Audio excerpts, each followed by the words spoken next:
Mızraklılar bayağı şey dalıyor. Süvari gibi dalıyor adamlar ya. Okçular hemen geri çekil. Çok seri çekiliyorlar.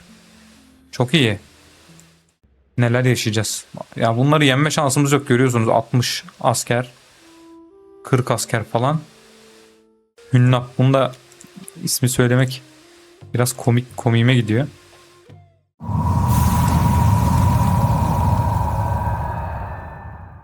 Hepinize merhabalar arkadaşlar. Sezer Bey kanalına hoş geldiniz.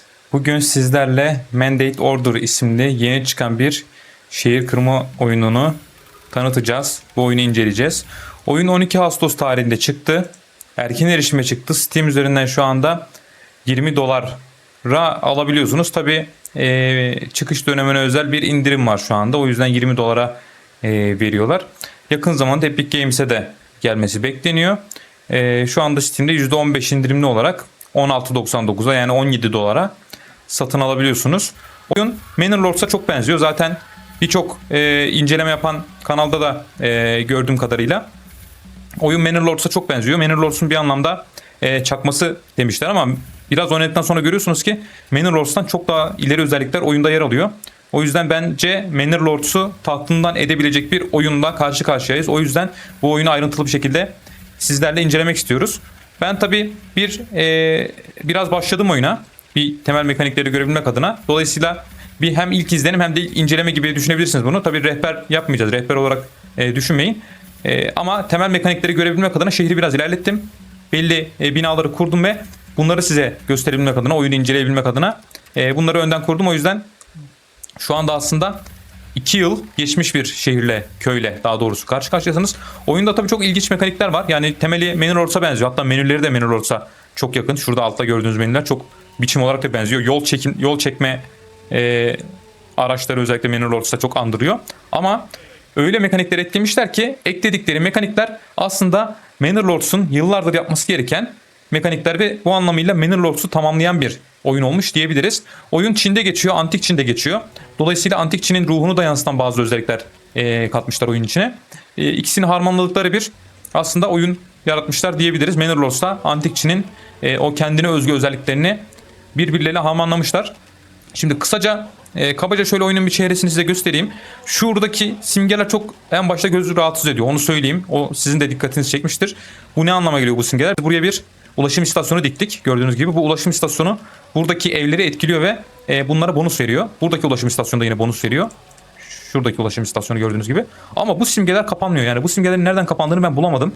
Eğer bilen varsa söylerse, yorumlara yazarsa sevinirim.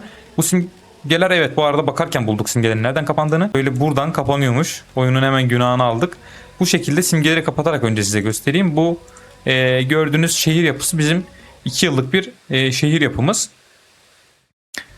Şimdi bu oyunun temel mantığı da yine kovulmuş insanlar, 8-10 kişiyle başlıyorsunuz ve bir köy yaratıyorsunuz. Evler yarattıkça insanlar buraya gelmeye başlıyor. Şu anda 51 kişilik bir nüfusumuz var. Oyunun menülerini size öncelikle göstereyim. Şunlar da bu arada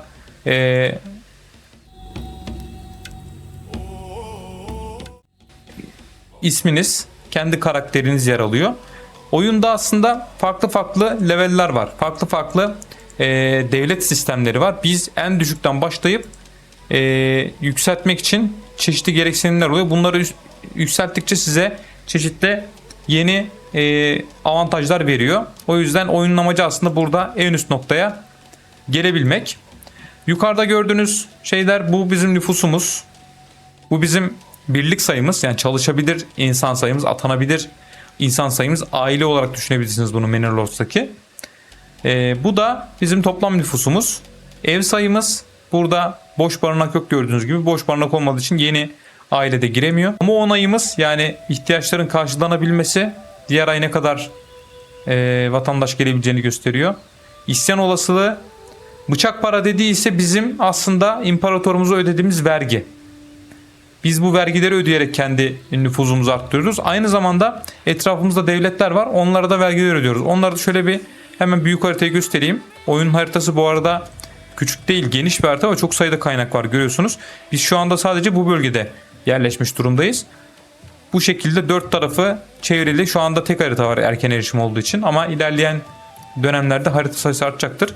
Şurada ortada benim dikkatimi çekti bir Herhalde haydut kampı var. Büyük bir haydut kampı, çok gelişmiş. Burayı yok etmemiz herhalde bizim önümüzdeki dönemde görev olacak. Yine etraflarda vahşi hayvanlar var. Spamlanan barbar birlikleri oluyor. Bunlarla savaşıyorsunuz ve 3 tane ulusla, 3 tane krallıkla ilişki kurabiliyorsunuz. Han, Wei ve Qi olmak üzere. Bunların hepsinin ürettiği özel ürünler var. Ticarette bu özel ürünlerden satın alabiliyorsunuz. Şu şekilde ticaret noktası var. Buradan direkt siz mal vererek ya da para vererek, bıçak para denilen parayı vererek buradan malzeme satın alabiliyorsunuz. Aynı zamanda övgü dedikleri haraç sistemiyle ilişki geliştirebiliyorsunuz. Bize saldırmamaları adına ve diplomasi geçmişinizi de burada görebiliyorsunuz. Tabii bu diplomasi ağacı da gelişecektir diye tahmin ediyorum. Çünkü oyunda erken erişimde söylediğim gibi. Yine bir müşavir sistemi var. Bu da oyunun kendine özgü sistemlerinden biri. Müşavir dediğimiz kişi ise danışman aslında. Bu danışmanları çeşitli binalara koyarak onların özel özelliklerinden faydalanabiliyorsunuz. Şu an bizim 2 tane müşavirimiz var. İkisinin de özelliği aynı gördüğünüz gibi. Bu müşaviri işleme binalarına attığımız zaman %20 olasılıkla bir ek ürün getiriyor bize. Bunun tabii maliyeti de var. Ama buradan farklı müşavirler de alabiliyoruz. Mesela bunun özelliği toplama binalarına atanabiliyor ve işçiler burada toplama yaptığı zaman kaynak yatağının stoğunu az miktarda yenileyebiliyor. Kaynak miktarları bildiğiniz gibi bütün oyunlarda var bu. Şurada stoklar var. 450 stok var. Bunları yenileyebiliyor bu müşaviri o binaya atadığınız zaman. Yine bu da biraz önceki bizim müşavirimizde aynı özelliğe sahip. Bu müşavirleri evlere yerleştiriyorsunuz. Bunların kendi evleri var. Müşavir konağı diye geçiyor. Burada oyunda gördüğünüz gibi bu gibi Türkçe karakterlerde özellikle bazı sıkıntılar var. Bu ama erken erişim olduğu için çok önemsenecek bir şey değil. Bunlar zamanla düzeltilir. Önemli olan şu, oyun Türkçe. Yani piyasada birçok oyun maalesef Türkçe dil desteğiyle çıkmıyor. Yalnızca İngilizce olarak ya da başka dillerde çıkıyor ama bu oyunun en büyük avantajı Türkçe olması. Türkçe dil desteğiyle direkt hiç sizi yamamama ihtiyacı duymadan geliyor. O bile bizim için büyük bir özellik. Müşavir konağına müşavirleri atıyorsunuz ve burada da yine işçi görevlendiriyorsunuz ve bunların ihtiyaçlarını karşılamanız gerekiyor. Müşavir sistemini gösterdik. Ordu sistemi Manor Lords'a benziyor. Ordu topla diyerek burada çeşitli asker birimlerini farklı silahları seçerek toplayabiliyorsunuz. Burada bu arada çok küçük buradaki yazılar. Bunların da düzeltilmesi lazım. Buradaki seçtiğimiz kılıçlar baya küçük ve görülmesi zor kılıçlar maalesef. O yüzden bunların düzeltilmesi lazım acilen. Yine deri zırh ve hafif zırh buradan üretebiliyoruz. Gördüğünüz gibi deri zırh takabiliyoruz. Kalkan takabiliyoruz bunlara. Orta boy kalkan ya da normal kalkan. At da ekleyebiliyoruz ilerleyen yıllarda. Toplamayı onayla dediğimiz zaman hemen burada bir birlik spamlanacak. Aynı zamanda kuşatma birimleri var. Bu da yine Manor Lords'ta olmayan bir özellik. Kuşatma birimleri inşa edebiliyoruz. Burada bizim kuşatma kulemiz var. Kuşatma atölyemiz var. Burada işte kuşatma kulesi, koçbaşı, mobil balista, hareketli mancınık gibi çok büyük kuşatma silahları aslında üretebiliyorsunuz. Onları da yine burada işçilere gördüğünüz gibi atayıp verebiliyorsunuz. Şu anda işçiler bunu buraya getirecekler ve kuşatma silahımız olacak. Savaş dinamikleri çok temel, yani çok temel saldır, okçularla uzaktan saldır, kılıçlılarla normal saldır gibi çok temel savaş dinamikleri var. Şehir savunması yine gelişmiş. Şehir duvarı inşa edebiliyorsunuz. Bunları kime karşı inşa ediyoruz? Bunları işte bizim o çevremizde bulunan krallıklara karşı inşa edebiliyoruz. Ve buradan buraya mesela bir duvar çekeceğiz örneğin. Ya da toprak duvar örneğin çekeceğiz. Kapı çekeceğiz falan. Aynı zamanda şehir savunmasında da kızgın yağ kazanı, merdiven kulesi, sabit mancınık, barikat, sabit balista, inanılmaz yani gelişmiş bir erken erişim oyunu olmasına rağmen, bakın dikkat çekiyorum, bir erken erişim oyunu olmasına rağmen çok gelişmiş bir savunma sistemi var.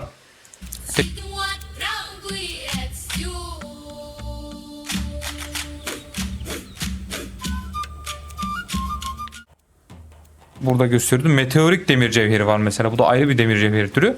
Bunlara daha gelişmiş silahlar falan yapabiliyorsunuz. Konut türleri yine farklı bir şey yok. Az çok aynı. Müşavir konağı yeni geldi demiştim. Tarım şeyi temel düzeyde farklı dikim mevsimleri belirleyebiliyorsunuz.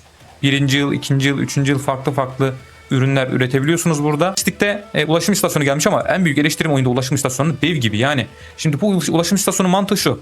Bu evlerin ortasına koyduğunuz zaman bu ulaşım istasyonunu bunlara bonus veriyor. Yani bu vatandaşlar daha hızlı bir şekilde buradaki el arabaları aracılığıyla şeyleri taşıyabiliyorlar ama dev gibi yani, baksanıza bu kadar büyük ulaşım istasyonu olmaz. Bunu bir evin 4 katı, 4 tane ev yiyor neredeyse buradan ve küçük de bir alanı kapsıyor.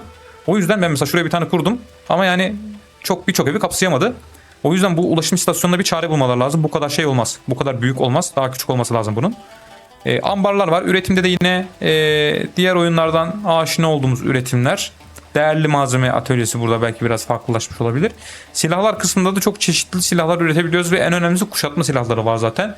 Bu bence oyunu Manor Lords gibi oyunlardan çok daha farklılaştırıyor. Oyunun Manor Lords'tan bir avantajı da şu. Oyunda yönetim sistemi çok gelişmiş. Yani öyle basit sadece vergi toplama üzerinden değil. Gerçekten hapishane var, idamlar var. Vatandaşlarınızı giyotine gönderebiliyorsunuz. Devlet sunağı denilen bir sistem var. Burada biz başlatmıştık. Burada ritüeller yapıyorsunuz. Ritüellerden size bonuslar geliyor. Yine diplomasi ağacı dediğim gibi çok gelişmiş. O yüzden oyun bence Manor Lords'u tahtından edebilir. Burada da bir geliştirme aşamasında diye bir noktamız var. Onlar orada da farklı herhalde yeni binalar çıkacak diyelim ve biraz böyle oyunu akıtalım. Oyunda neler oluyor? Şöyle hemen size bir yakın çekimden de vatandaşları göstereyim. Nasıl çalışıyorlar, nasıl iş yapıyorlar. Bu şekilde vatandaşlar, Çinli yoldaşlarımız. Biraz oyunun bu arada bu ekran kaydırması çok bana biraz göz rahatsız edici geldi. Şu şekilde vatandaşları seçip idam da edebiliyorsunuz. Özellikle loyal olmayan, yani sadık olmayan vatandaşları idam edebiliyorsunuz. Ve buradan da vatandaşların hangi işlerde çalıştığını, hangi alanlarda uzmanlaştığını görebiliyorsunuz.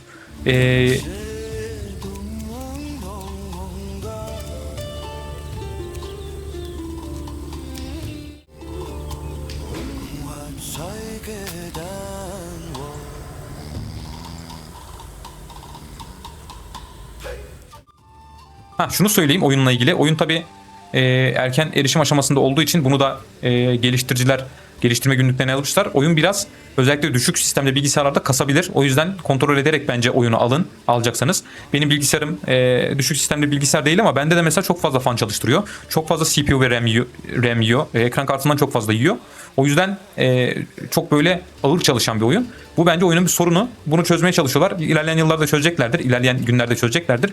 Manor Lords da ilk çıktığı zaman teknik açıdan sorunlu bir oyundu ama zamanla çözdüler. Bunu da çözerler. Şimdi oyundaki görevlerimize bakalım. Nereden devam ediyoruz? Şimdi bir ritüel gerçekleştir görevini bize vermişti. Şu anda bir ritüel gerçekleştirmek için malzeme toplama aşamasındayız. Bizim yemek yönünden şu anda bir sıkıntımız var. O yüzden yemek sorununu hızlı bir şekilde çözmemiz lazım. Mutfağımıza şu anda hangi malzeme gelmiyor? Mutfağa şu anda et gelmiyor. Et sıkıntımız var. Bizim et şeyimiz nerede? Buradan görebiliyorsunuz bu arada. Şu anda benim gördüğüm kadarıyla av hayvanı eksiğimiz var. Yani avlanmada bir eksiğimiz var. Ve buranın av şeyi de bitmek üzere. Bunu hemen 1'e düşüreyim. Ve yeni bir av bölgesi yapalım. Şuradan avcılık kampı diyerek en yakınımızda nerede var av bölgesi?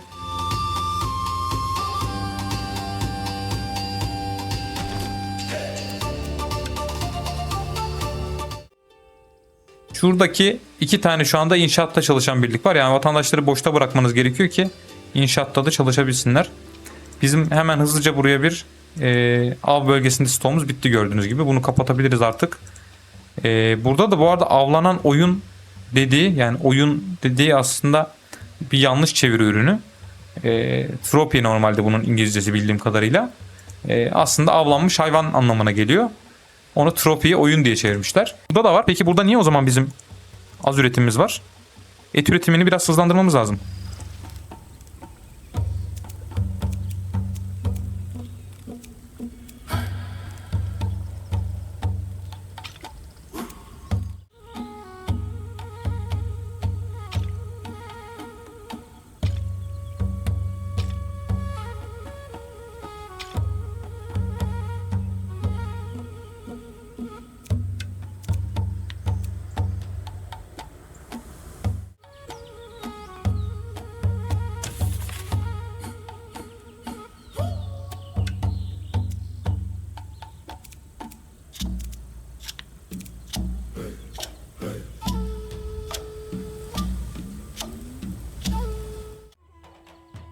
Birimi diyor. Tamam, burayı hızlandıracağız. Yeni bir müşavir geldi. 3 birlik sana katıldı. Yeni müşavir şuradan geliyor. Buradan yeni müşavir görevlendirebiliyorsunuz.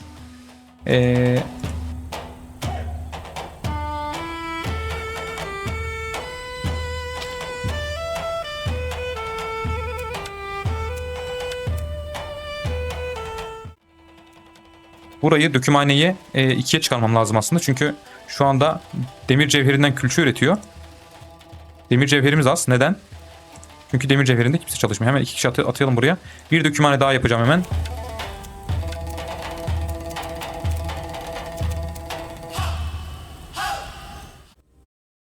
Bu arada arkadaşlar bir hatırlatma yapalım.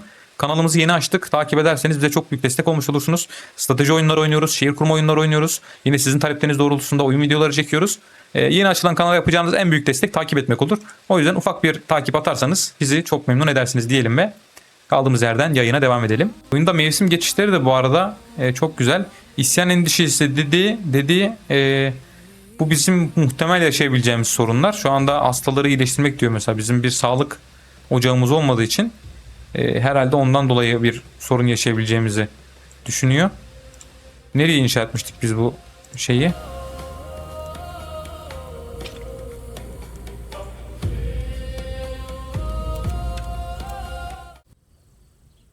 Burada göremedik ama galiba şurada görürüz. Hemen oraya gidelim bakalım. Evet, gördüğünüz gibi geyikler geziyor. Buranın kapasitesi daha fazla olduğu için. Bizimkiler de hemen buranın dibinde zaten. Gördüğünüz gibi avcı kampı inşa etmiş.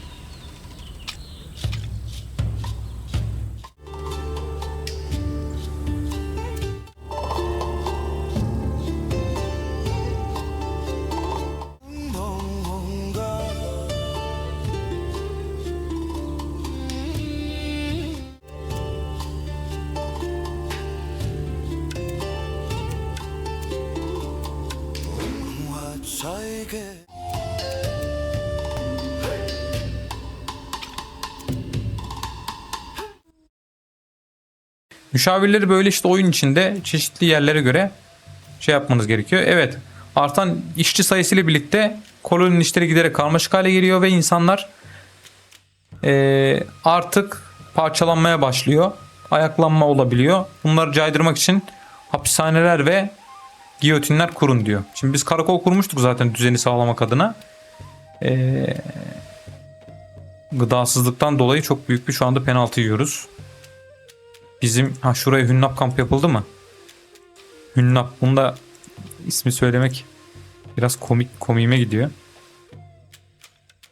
Hünnap toplayın. Hünnap.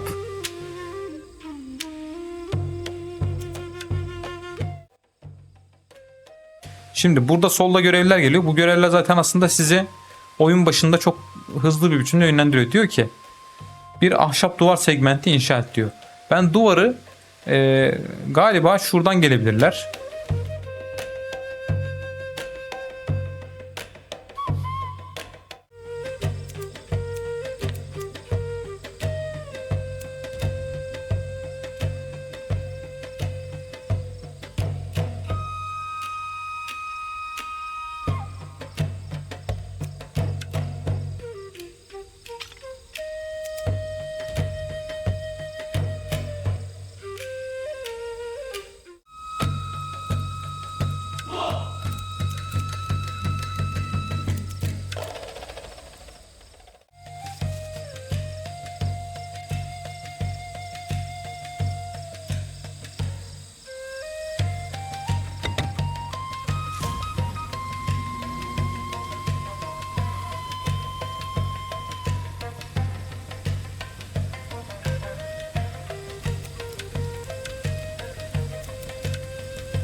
Gıda sorunu devam ediyor.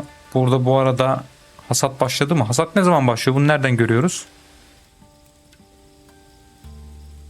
Mevcut mevsim sonbahar. Hasat ilerlemesi %100. Şu an burayı toplaması lazım.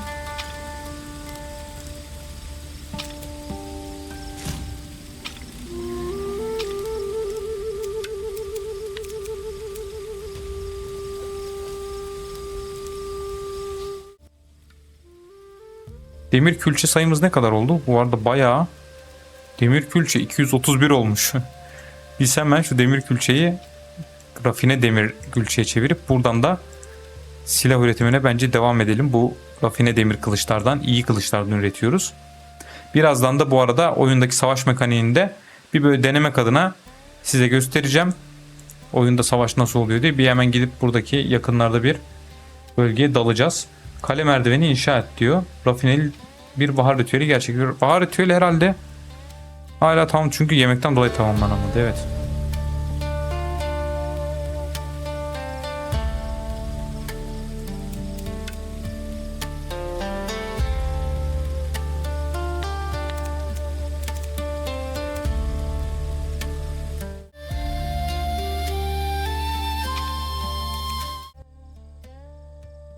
Eczanemiz inşa edildi mi? Eczaneye bakalım.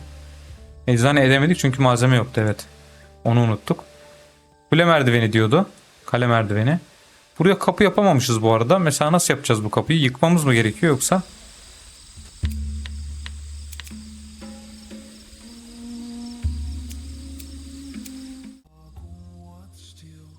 Ha, aynen, merdiven kulesi buymuş.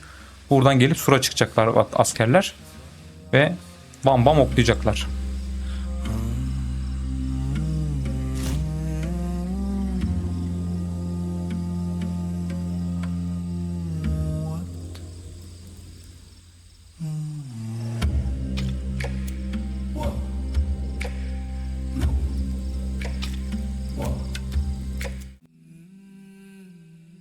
Kili hızlandırıcı, kil çünkü diğer kaynaklarda da kullanılıyor. Kil az olduğu için biz muhtemelen burada yavaş yapıyoruz. Hünnap tamamen yok toplandı. Nerede?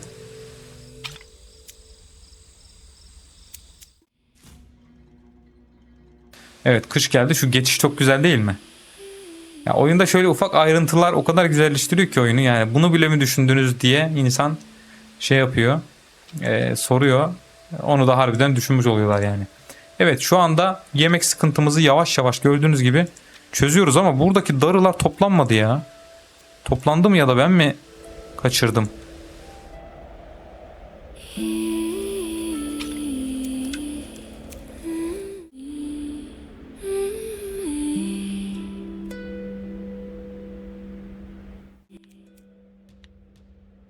Hemen buraya bir ahşap şehir duvarı ekleyelim. Bu ikisi arasına.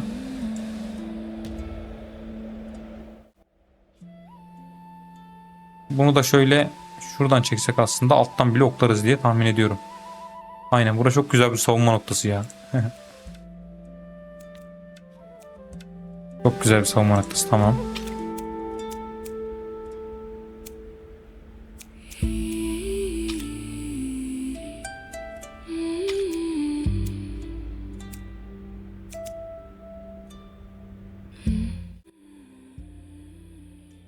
Güzel malzeme üretiyoruz. Şu an üretmediğimiz malzemelere bir bakalım hemen.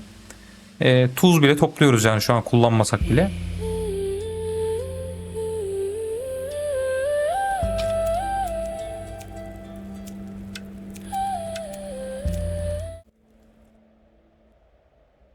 Tabii bunu üretmeden ben bir oyundaki savaş mekaniğini de size kabaca göstermek istiyorum. Şöyle bir oyunu biraz normal moda alalım. Gelelim, diyelim ki bir ordu topla diyeceğiz. Okçu ordusu önce toplayalım. Bunlara ok. Ne kadar ok var elimizde? 5 tane ok var. Ee,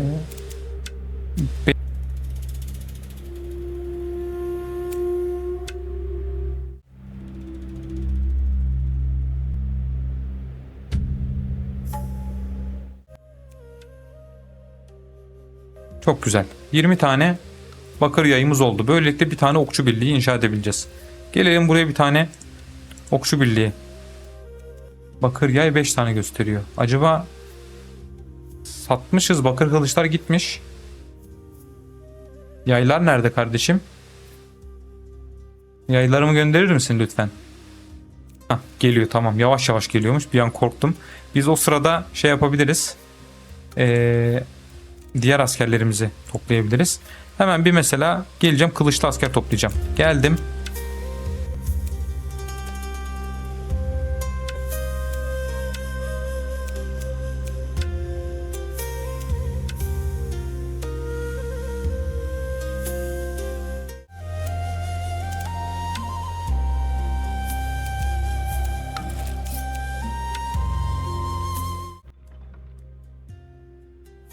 Deneme adına bu askerleri saldırıya göndereceğim.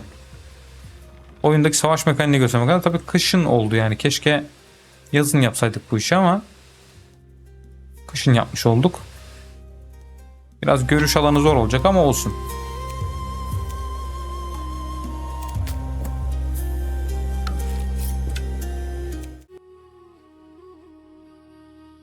Şurada bir kale gibi bir yer var demiştim ya. Buraya gitmeyi deneyeceğim. Bir intihar eylemi gibi olacak ama olsun.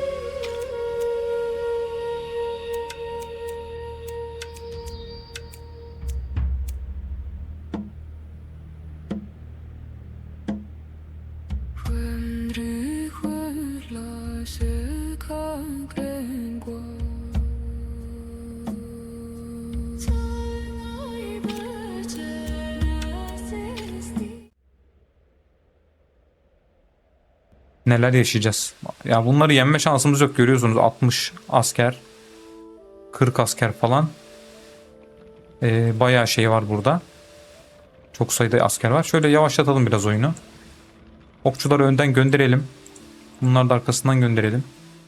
Kuşatma kulemiz burada dursun ya. Kuşatma kulesini muhtemelen kullanamayacağız bile. Evet, yakıt kış mekaniği varmış. Burada bildirim geldi, gördüğünüz gibi yakıt eksik diyor. Yakacak bitmiş şu anda.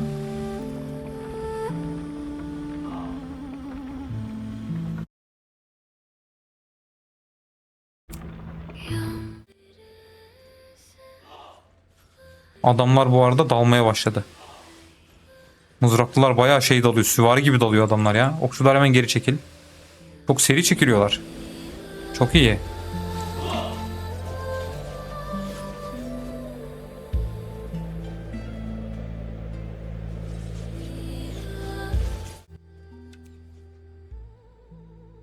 Yani biraz gücümüz gitti ama adamları yemiş olduk. Şu okçularla yine gidelim önden.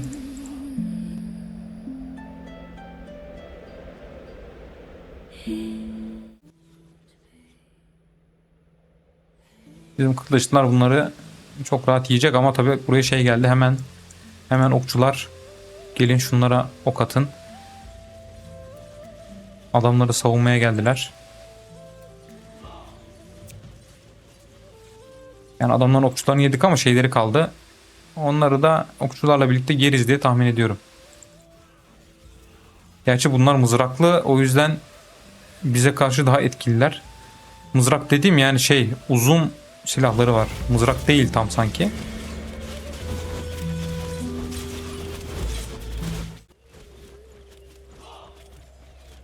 Oyundaki savaş mekaniğini göstermekti. Kaçıyor mu adamlar? Ana, kaçtılar. Okçularla kazanmış olduk aslında burayı. Ya bunlar bizi döver normalde. Kaçtılar ama bizden kalabalıklar, bizden güçlüler.